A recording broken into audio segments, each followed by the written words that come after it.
Want to keep your Dropbox files synced on your Mac? In this guide, I'll show you how to install Dropbox, sign in, find your Dropbox folder in Finder, sync files, and manage the app from your Mac. Let's get started. First, download the official Dropbox desktop application for Mac.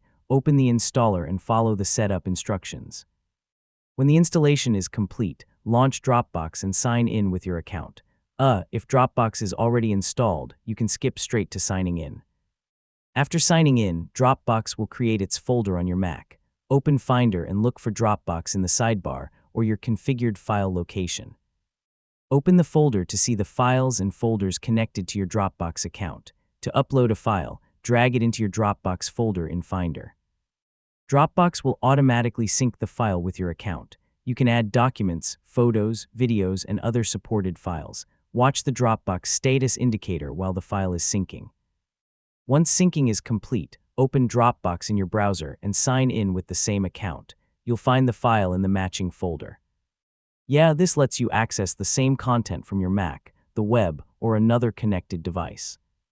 If you want to change how Dropbox works on your Mac, open the Dropbox menu from the macOS menu bar and go to Preferences. Depending on your setup, you can review syncing, account, notification, and other available settings.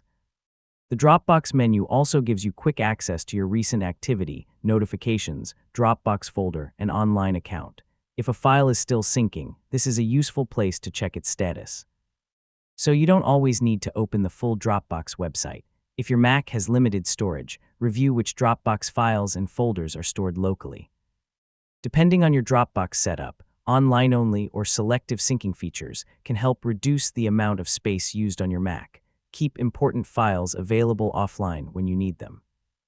And that's how to use Dropbox on a Mac. Install the app, sign in, use Finder to manage your Dropbox folder, and check the menu bar when you need quick controls.